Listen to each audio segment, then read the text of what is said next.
So as we just said, for GDP, GMP, it has to be really produced or newly produced.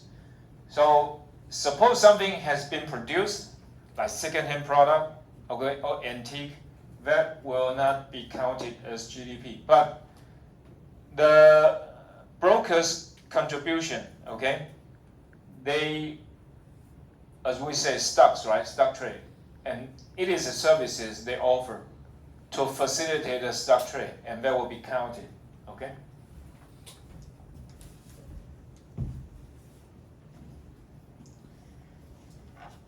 And here is the final goods and services. Nothing in between. So we talked about this before. So if a steel company produce steel, and some company use steel to produce a car, right? So in this case, you don't count it twice. Okay, so only if the steel is used for final product, okay, it will be counted. But suppose you sell the steel to a car company, and then car company use it to produce a car, it is only counted when the final output car, okay, is produced. It is at that point it is counted, okay? So it's that final goods and services are not those that are not immediate, okay? So for example, if you buy vegetables, okay, and cook it and eat it, so that's final, right? But suppose it's a restaurant, okay? Restaurant buy vegetables, but it is only when they sell the final dishes that is counted. Okay, so anything that is in between, it is not counted. So to avoid double count. Okay? And here that is quite special. Inventory investment. Okay? So when we say, inventory, supposedly you're going to sell it later, okay? When you have inventory, suppose you're going to sell later. So inventory is counted. If you have inventory at the end of the year, it is counted as investment, okay? If you have inventory at the end of the year, it's counted as investment. Okay, value added, I mentioned this before. So suppose it is a farmer, you are a farmer, then you produce, say, rice, okay, and then the rice is used to for other products, okay. So in each stage, okay, then you have contribution. Farmer has a contribution, company has a contribution, and so let us say you sell it at a supermarket. Supermarket has retail services. That's also a contribution.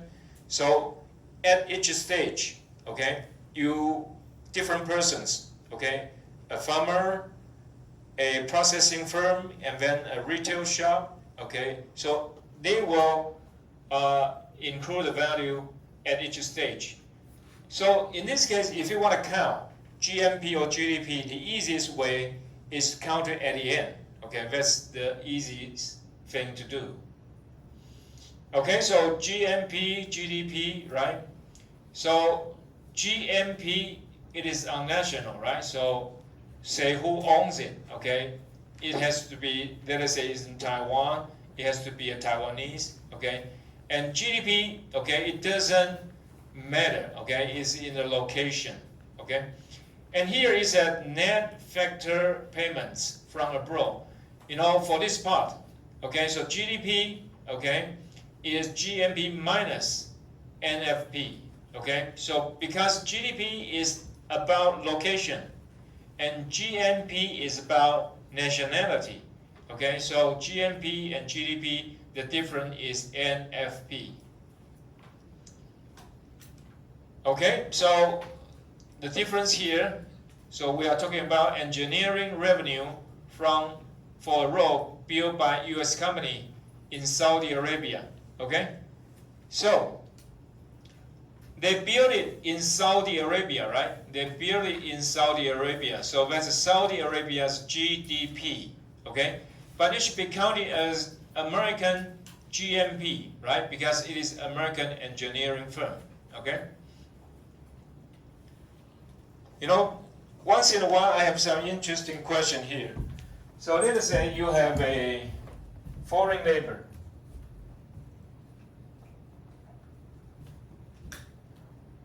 So you have a foreign labor,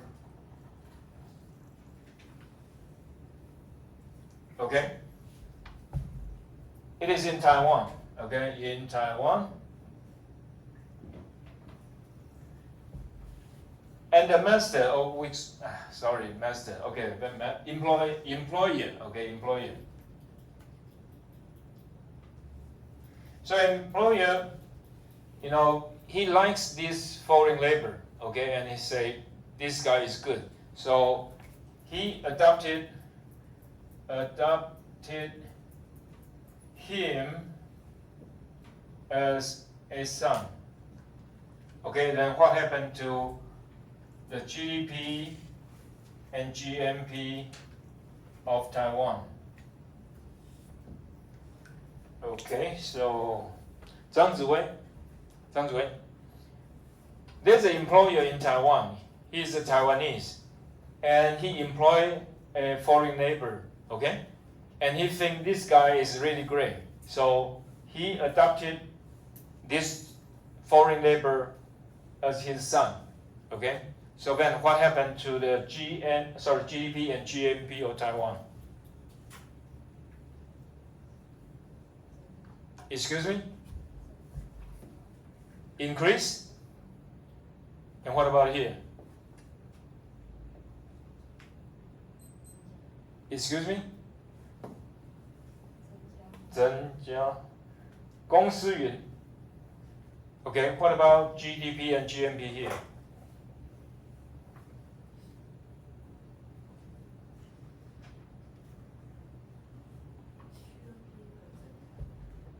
Increase? And what about GDP?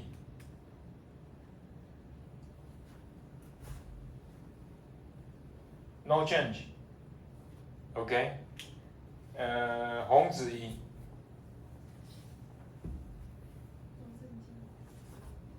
Go up. 张怡勋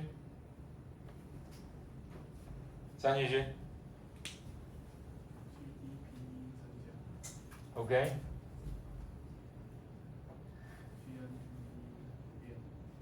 No change. Okay, let's see. Okay, because this guy, now he's a foreign labor, right? He's a foreign labor. So this guy has to pay for it. Okay? So then GDP should be positive, right? Because he gets paid. And what about GNP?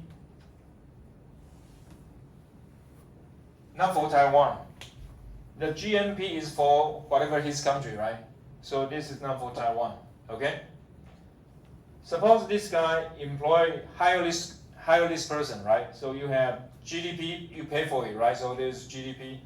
But because he's not a Taiwanese, so GNP is for some other country, not for Taiwan. Okay? Agree with this? Okay. But now he adopts him as a son, right? Do you pay your son? Okay, do you pay your son? Zheng Yuxuan, do you pay your son?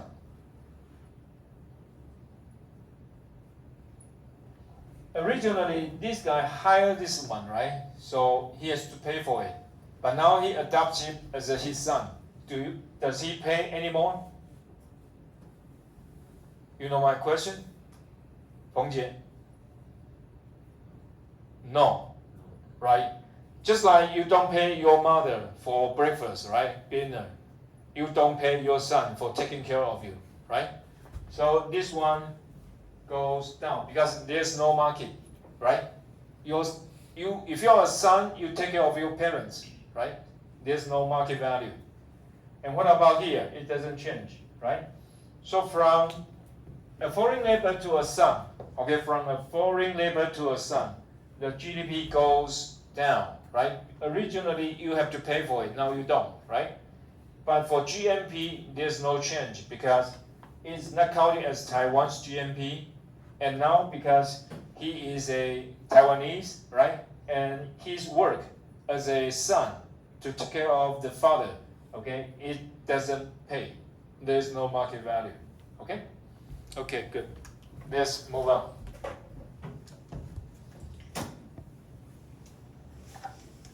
Okay, so this is, because this is a US textbook, so it talks a little bit about the difference here. So for US, GNP and GDP, okay, the difference is very small, only 0.2%. But I think it's high in Taiwan. But anyway, I don't have any number to support it, okay? As I have told you, imports and exports for the United States is very small. But for Taiwan is really high. Export is something like 60% to 70% of Taiwan's GDP. The same thing for import.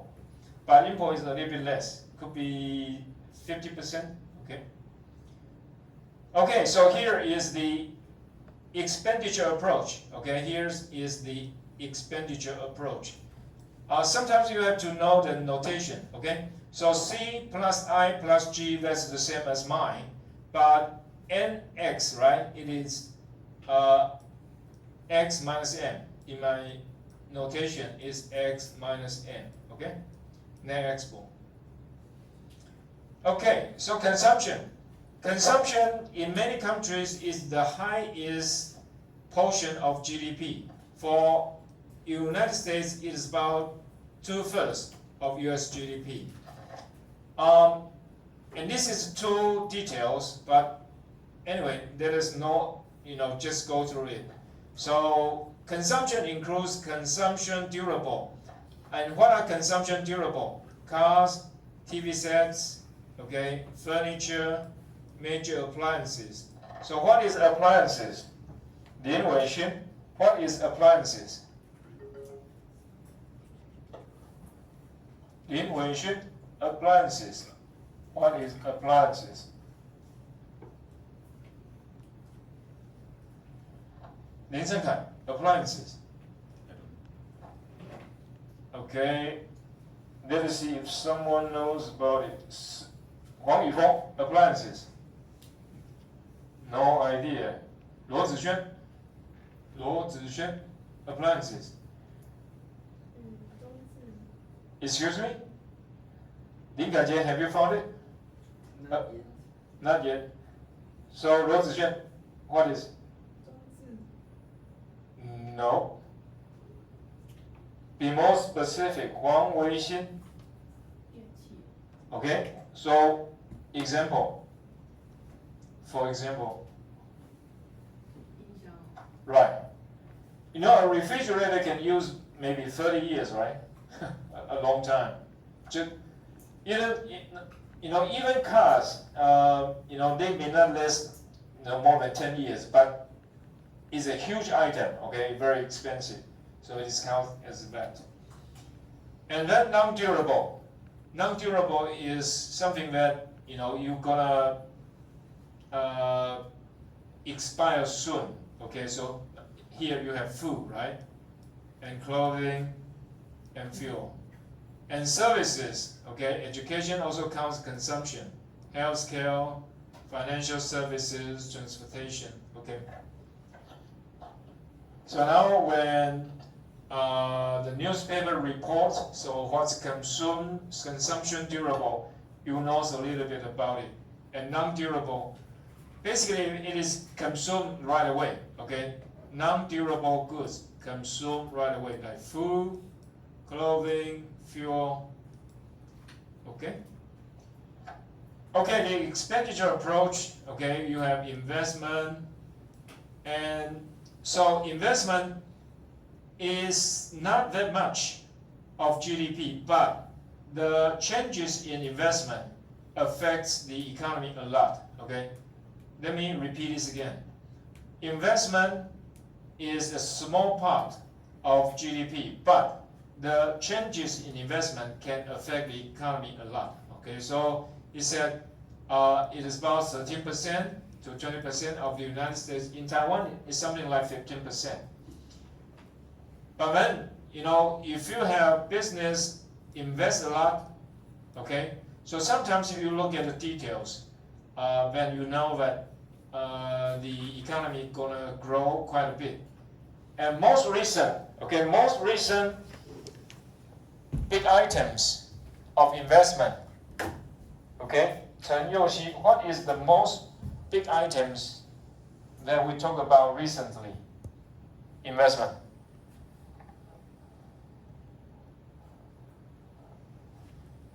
Two words.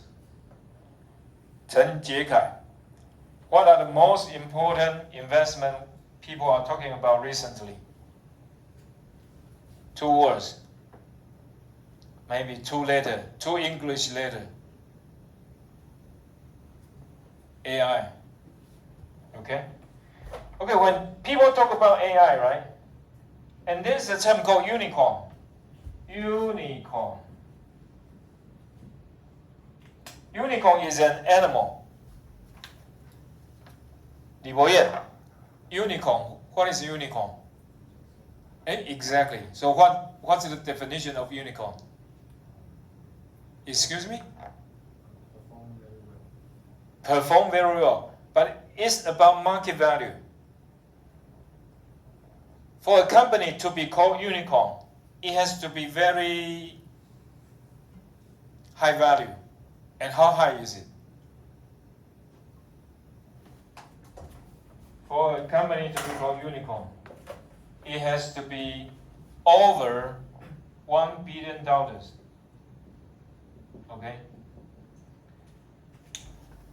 But, the stock market fluctuates just too much. Okay? Even though, Jensen Huang, right? A-YDY-YNKUST. Who is Jensen Huang? 3 words. Jensen Huang. Chen Yijun. Exactly. Even Jensen Huang,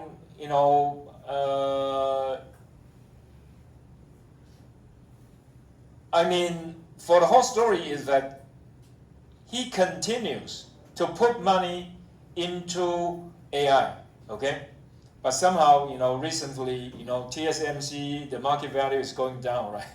And a lot of other, I'm not sure about Lianhua, Uni, anyway. So, in the United States, the investment is still quite hot, okay? But in terms of the stock market, it's a different story, okay?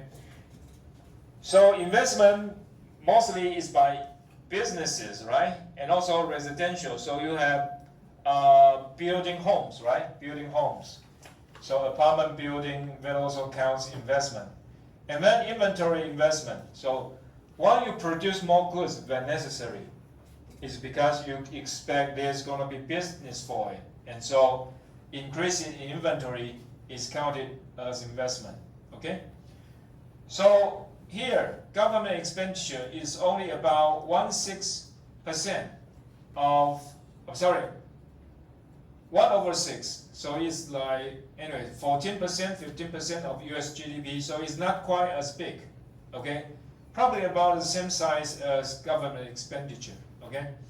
And because US has central government, it's called federal, and also have state and local governments. So, there's a little bit difference there. And so, because it doesn't affect anything of our understanding on the government expenditure, so we will skip this part. Okay, but anyway, government spend on highways, airports, bridges, water and sewer system, all the things.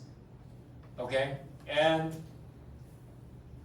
some of the payments are not made in exchange for current goods and services. So a little bit like our low-income subsidy, okay? So social security payments, welfare, unemployment benefits, okay, even though it's part of the government expenditure, but it's not quite counted, okay, in terms of the GDP, okay, because there is no transfer of goods or services in this case. Okay, exports and imports. Both parts are not big in the United States, okay? And you get net exports, you have exports minus imports to get net exports. So basically you have C, consumption here. This is 2017, okay, that's 7 years ago, 8 years ago, right? So it is not, currently the US GDP is something like $30 trillion, something like that. And here you have the number in 2017, so it's not quite as big, okay? So consumption, consumer, durable, non-durable, and services, and then you have investment. So as I say, there are just too many details. I won't have questions like this, okay? So don't worry too much about it. You just need to know C, I, G, X minus M. That's it. Okay, net exports. So you can tell here, the net exports and imports is not quite big. You know, just 12%, right? Oh, export 12% of GDP and imports 15%. So in Taiwan, that's 70, okay? And here could be 50, 70s, 50, 60s. So that's totally different. Taiwan, the economy of Taiwan relies on exports a lot, okay?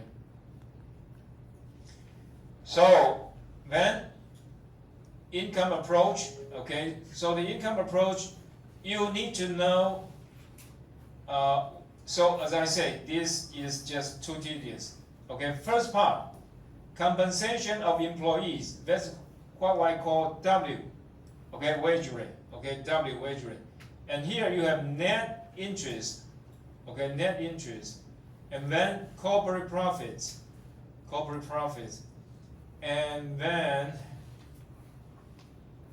so it doesn't have the account of rent. It doesn't, oh yeah, okay, here, rental income, okay, rental income. So W plus I plus R and plus pi, okay? So the book, you know, just too much detail, okay, too much detail. You just need to know W, R, I, and pi, okay? W, wages, okay, wages. R, rental income, okay, R, rental income. I, net interest payment, okay, I, net interest payment. Pi, corporate profits, okay?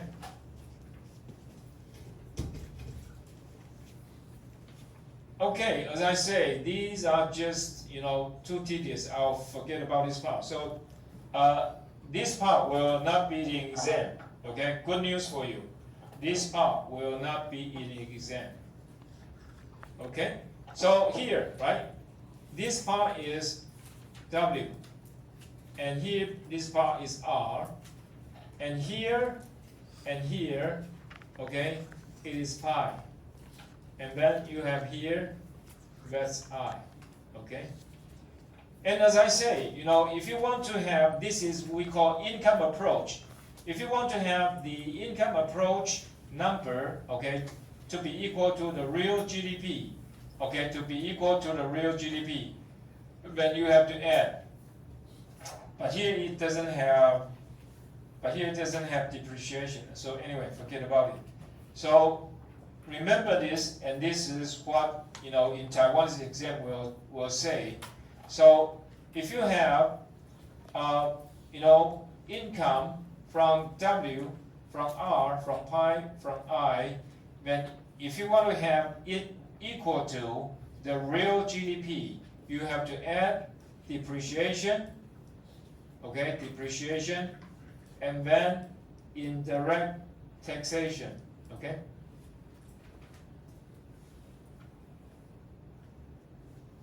So forget about this part, it's just too tedious.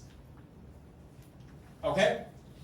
What is the relationship between wealth and saving? Okay? You generally, if you have very high income, then it's likely you're going to have a high wealth. So saving by individual, business, and government determine wealth. So the more you save, the higher the wealth you have. So remember, we are talking about GDP, right?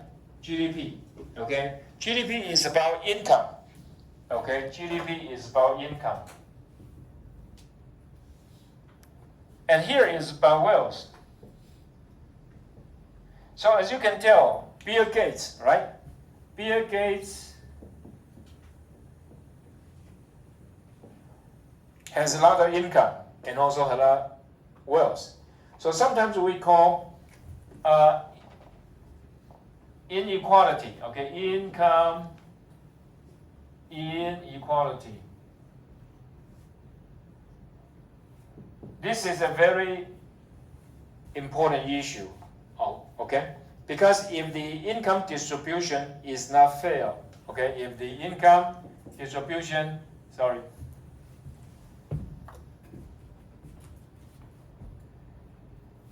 okay, there's going to be a problem with the whole society, okay?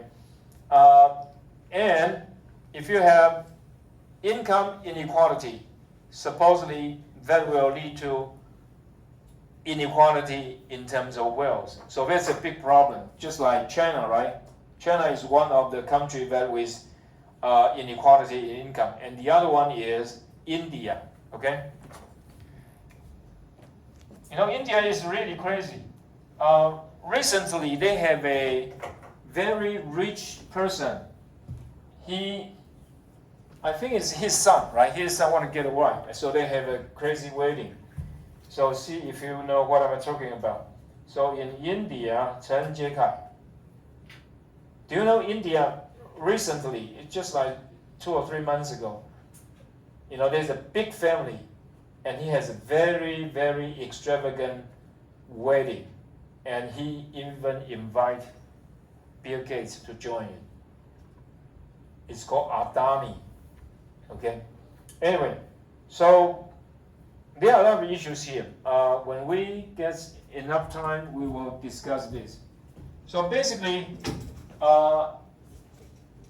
inequality in wealth, inequality in income, that's really a big problem, okay?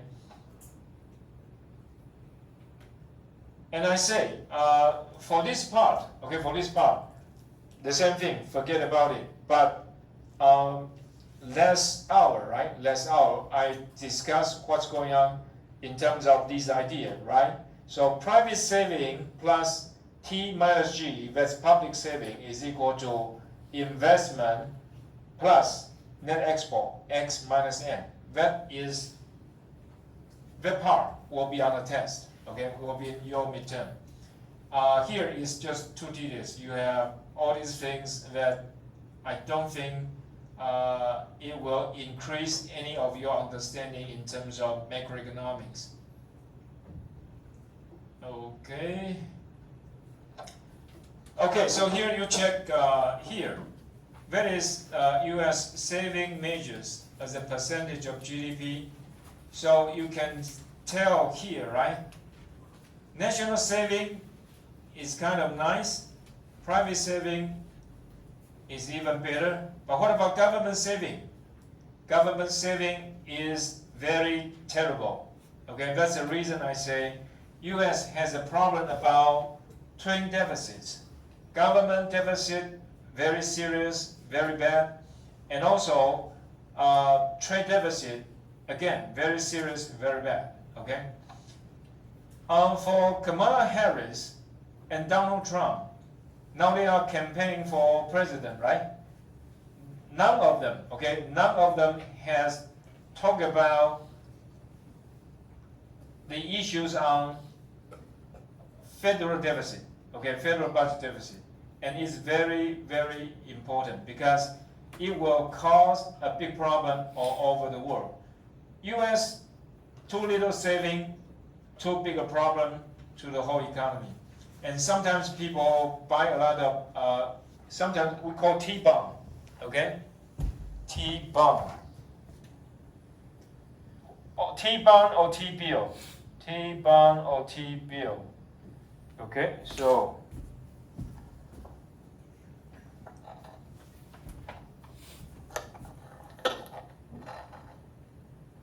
Hong Yu, what is T-bond or T-bill? Louder. So what is that? Right, you are right, but can you be more specific? Hey, He Jiangrui, what is T-bond, T-bill?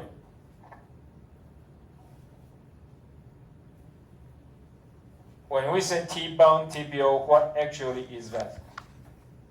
Hongzi, T-bond, T-bill.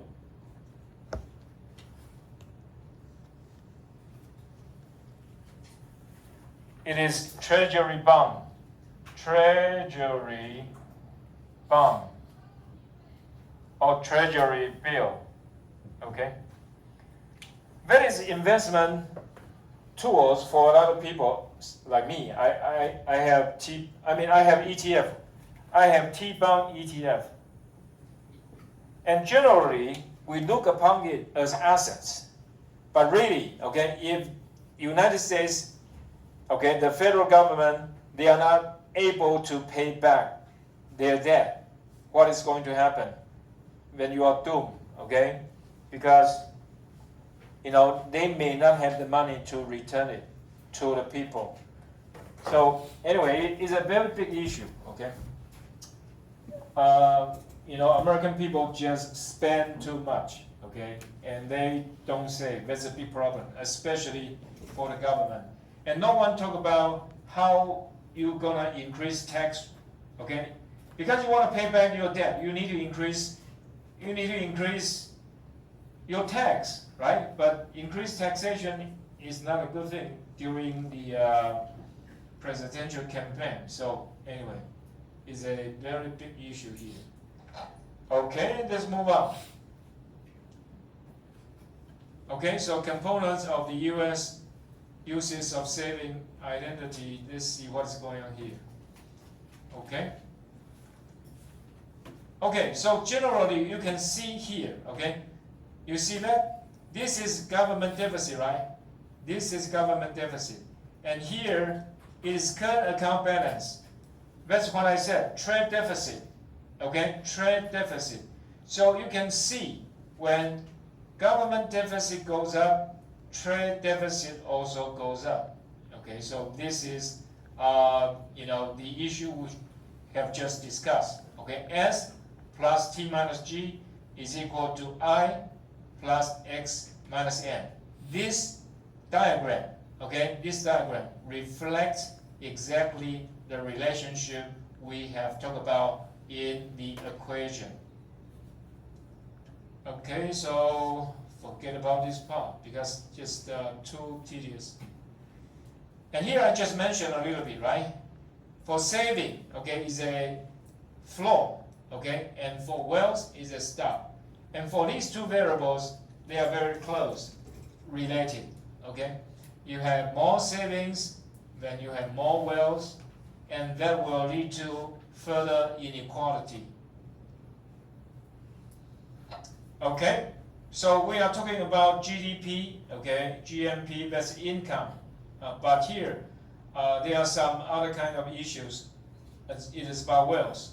So for example, China, they have a lot of production, right? And through these years, okay, they opened their market in 1980, and now it's already 2024.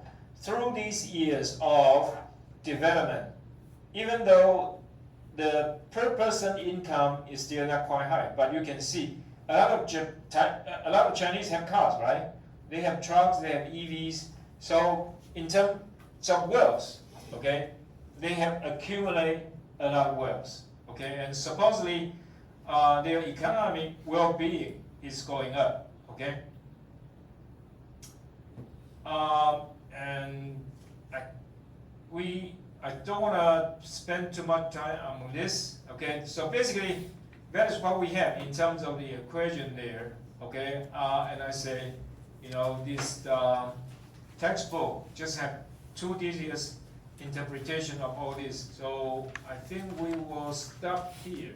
Oh, sorry, you will have real GDP price indexes. Okay, so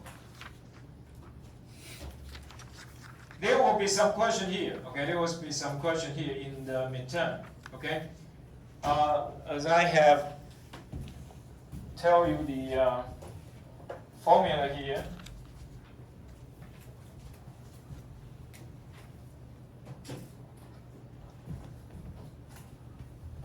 Okay, let me show you several things here. First, you have GDP deflator. It is equal to nominal GDP, and here is real GDP. And then inflation rate.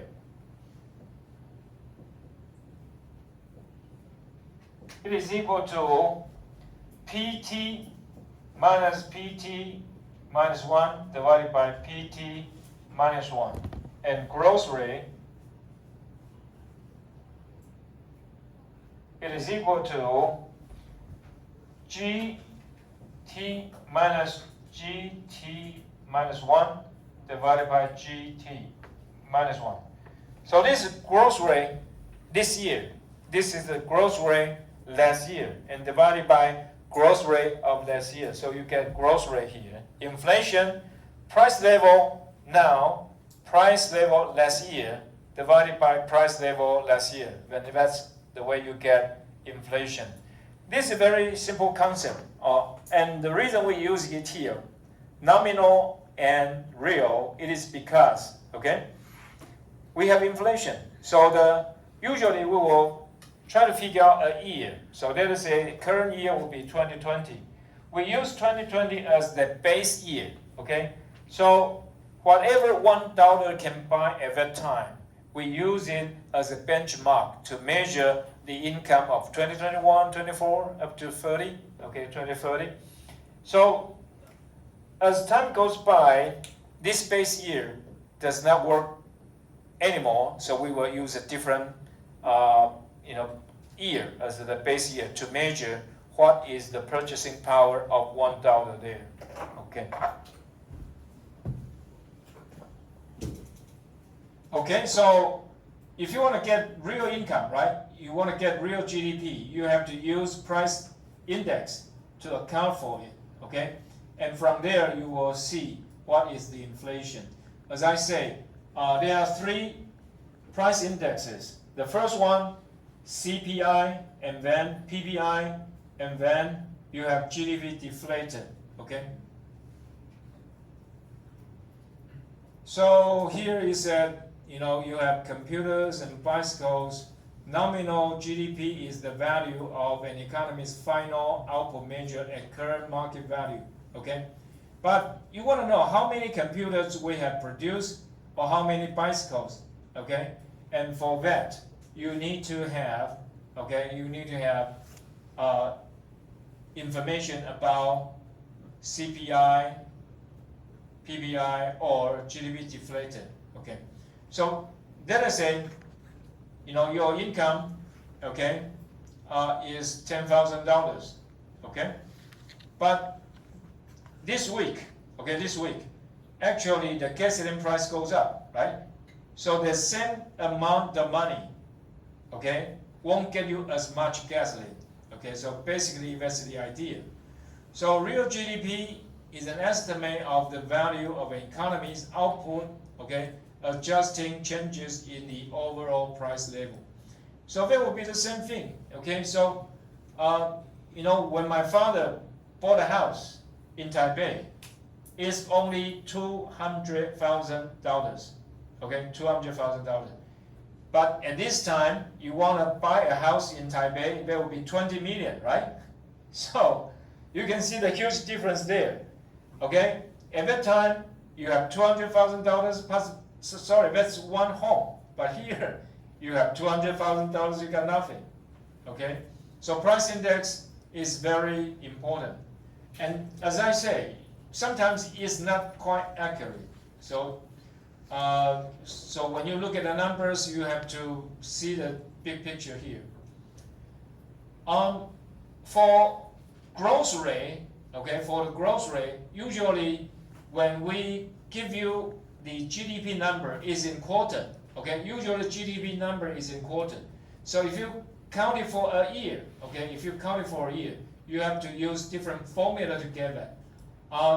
Fortunately, there will be nothing in exam, okay, nothing of this will be in the exam, so it's just 2 digits.